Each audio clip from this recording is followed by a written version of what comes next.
자, 오늘 우리가 이야기해볼 주제는요. 어쩌면 한국의 미래를 통째로 바꿀 수도 있는 단 하나의 숫자에서 시작합니다. 바로 AI 인재에 대한 건데요.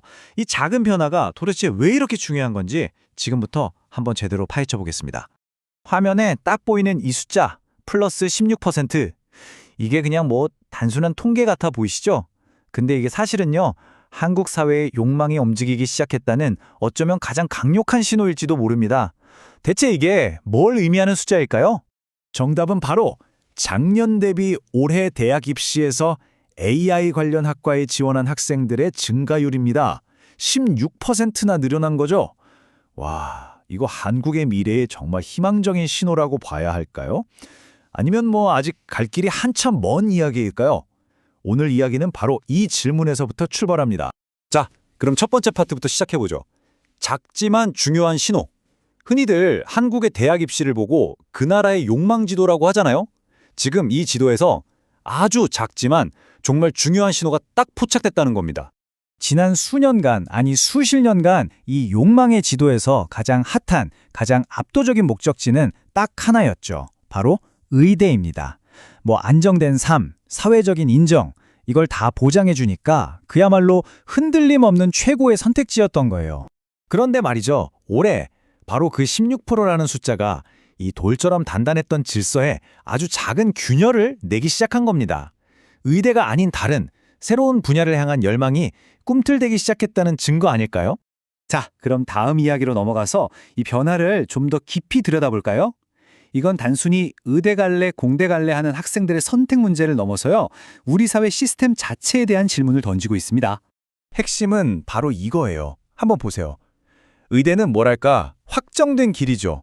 안정된 삶, 낮은 리스크가 거의 보장되잖아요. 반면에 공대는요. 가능성의 영역에 머물러 있다는 겁니다. 미래는 불확실하고 한번 실패하면 그 비용이 너무너무 큰 거죠. 그래서 이 기사가 아주 중요한 지적을 합니다. 의대 열풍은 도덕의 문제가 아니라 구조의 문제다. 이 무슨 말이냐면요. 이런 시스템 안에서 가장 합리적인 선택을 하는 학생들을 탓할 게 아니라는 거예요. 진짜 문제는 이 구조 자체에 있다는 거죠. 그럼 이제 핵심은 명확해집니다. 바로 이 구조를 어떻게 바꿀 것인가. 자, 그럼 이제 눈을 좀 더 넓게 떠서 세계를 한번 보죠. 이게 사실 우리만 겪는 문제가 아니거든요. 인재를 둘러싼 엄청난 글로벌 전쟁의 한복판에 우리가 서 있는 겁니다. 과연 다른 나라들은 지금 어떻게 움직이고 있을까요? 특히 중국을 한번 보세요. 베이징, 상하이의 최고 인재들은 의대가 아니라 AI, 반도체, 로봇공학으로 몰려간대요. 왜 그럴까요? 간단합니다. 졸업하고 나서 내가 뭘 할 수 있는지 그 길이 너무나 명확하게 보이기 때문이죠. 이건 미국도 비슷해요. 이 두 나라의 가장 큰 공통점이 뭐냐면 한 번 실패했다고 해서 내 인생 끝났다가 아니라는 사회적인 분위기 그리고 시스템이 있다는 겁니다. 기사에 나온 이 표현이 정말 핵심을 꿰뚫는 것 같아요. 중국은 인재에게 혼자 헤엄치라고 요구하지 않는다. 이게 무슨 뜻이겠어요? 국가가 그냥 팔짱 끼고 보고만 있는 게 아니라 직접 나서서 연구할 환경, 창업할 기회, 심지어 실패했을 때 다시 도전할 기회까지 아주 체계적인 인프라를 쫙 깔아준다는 얘기입니다. 그렇다면 우리에겐 어떤 해법이 있을까요? 이제는 인재가 미래다 같은 단순한 구호만 외칠 때가 아니라는 겁니다. 국가가 직접 나서서 아주 정교한 설계도, 청사진을 제시해야만 합니다. 그럼 그 구체적인 설계가 뭘까요? 기사에서는 아주 명확한 3단계 청사진을 제시하고 있어요. 첫째, 국가가 보장하는 성장 트랙을 만들자. 둘째, 실패해도 괜찮은 안전망을 깔아주자. 그리고 셋째, 대학마다 잘하는 것에 집중하도록 역할을 재정해야 하자. 자, 그럼 하나씩 뜯어볼까요? 첫 번째 단계, 성장 트랙입니다. 이게 뭐냐면 말 그대로 입학해서 연구하고 병역 문제 해결하고 취업까지 이 모든 과정이 하나로 쭉 이어지는 길을 국가가 만들어주는 거예요. 그냥 장학금 좀 주고 끝나는 게 아니라 국책연구소나 핵심 기업으로 갈 수 있는 확실한 선택지를 눈앞에 보여주는 거죠. 두 번째는 안전망입니다. 이게 정말 중요하죠? 특히 핵심 전략 기술 분야에서는 적어도 2번은 도전할 수 있게 국가가 보장해주는 거예요. 왜냐고요? 한 번 실패해도 괜찮아, 다시 하면 돼 라는 믿음이 있어야 우리 똑똑한 인재들이 겁먹지 않고 과감하게 도전하고 혁신을 만들어낼 수 있으니까요. 마지막 세 번째는 대학의 역할 분담입니다.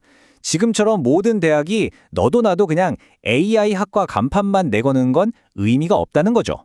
어떤 대학은 기초 이론에 집중하고 어떤 대학은 실제 응용 기술을 가르치고 또 다른 대학은 산업 현장과 바로 연결되는 역할을 맡는 식으로 각자의 미션을 명확히 나눠야 한다는 겁니다. 그래야 제대로 된 인재 생태계가 만들어질 수 있겠죠. 자, 이제 마지막 결론입니다. 오늘 이야기를 종합해보면 한국의 미래는 지금 정말 주요한 갈림길에 서 있습니다. 오늘 이야기의 모든 것을 압축하는 한 문장이 있습니다. 바로 이겁니다. 선택은 개인이 하지만 구조는 국가가 만든다. 결국 우리 인재들이 마음껏 꿈을 펼칠 수 있는 그 판을 짜주는 것, 그 환경을 만드는 건 바로 국가의 책임이라는 아주 무거운 이야기입니다. 맨 처음 우리가 봤던 그 16%라는 숫자, 이제는 그냥 단순한 통계로 보이지 않으시죠? 맞습니다. 이건 엄청난 기회입니다. 하지만 이 작고 소중한 신호를 우리가 제대로 된 시스템으로 키워내지 못한다면 이 기회는 정말 순식간에 사라져버릴 겁니다. 그리고 우리가 반드시 기억해야 할 게 있습니다. 한번 놓쳐버린 인재는 다시 돌아오지 않습니다.